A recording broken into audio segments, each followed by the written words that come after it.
My buyer says I'm not going to use an agent because I want to save the commission. What do I say? I would tell that buyer that there's always the chance that they could save a little bit of money by doing that. But the reality of it is they're not the only party in this. You have a seller and you have a listing agent, both of which are also going to try to figure out how they can benefit from no extra buyer's agent. In the meantime, that buyer is going to be harmed by a lack of disclosures, lack of information from how to negotiate an inspection to how to navigate the financial ends of it, how to look for things as they're touring the house to make the proper offer. And in addition to that, even pulling the proper comps to know neighborhood by neighborhood what is the best price to offer, which sometimes can save them significantly more than what that commission is going to be. Look, you've had for sale by owner forever. Has that really worked? Is that really the way to go? Or do you really want to hire a real professional? I mean, do you want to do it right or not? I mean, a transaction is so much more than just looking at the property. Are you going to handle the appraisal? Are you going to handle the inspection? Are you going to go through all the other machinations involved in the transaction by yourself? Good luck if you want to do that. I would find out from them where they're thinking, where their mindset is first. I would never come right out and answer that question directly, just because you might be saying something that they don't even think is an issue, and now you're making it an issue. So first find out what is their reason for not wanting to use a realtor. If they might come back to you and say, well, it's because I don't want to pay compensation. You can address that by saying, you might not necessarily have to pay compensation.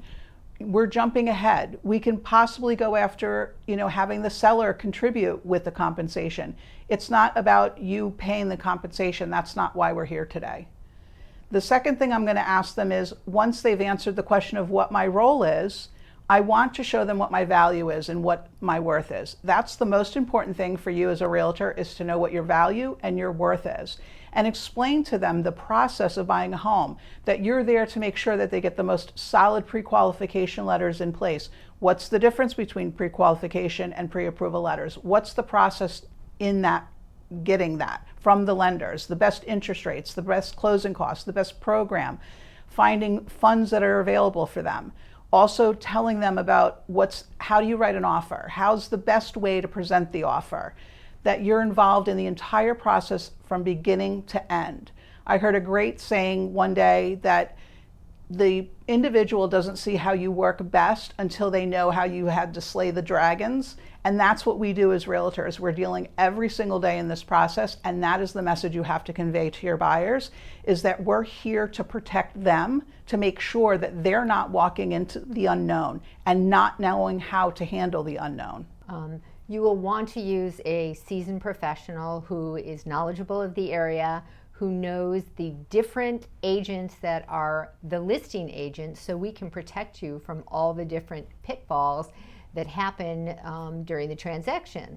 One of the things is that the seller's agent is representing the seller and wanting to get the highest and best price for the seller, as we are trying to get you the lowest and best price as a buyer. Those agents have certain attorneys they work with and nuances that we know because of our experience and exposure doing transactions with them for many years. It's a protection that you probably wouldn't recognize, but very important in this industry. So essentially, I am going to ask them how they feel they're saving commission with that, because ultimately, if they're working directly with the listing broker is representing the seller, and they have zero representation. What I would say to that buyer is, I would just kind of explain the importance of a buyer's agent. Not only, do we negotiate the contract, after, we line up inspectors, after, we find all the inspection findings, we go through it, we negotiate that for them.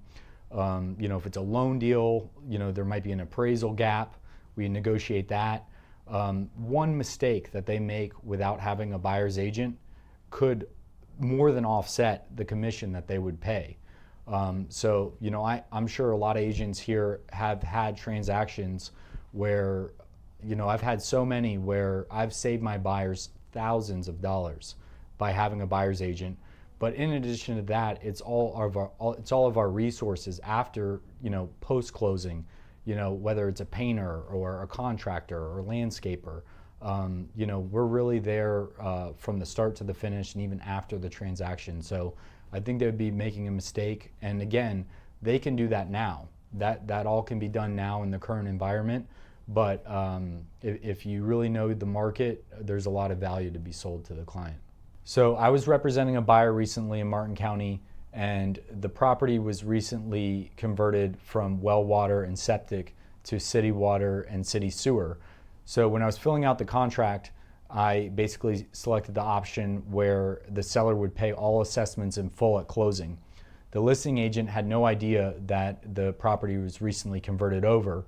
So basically what happened was at closing, my buyer saved $8,000 that he otherwise would have had to pay prorated annually every year on his tax bill.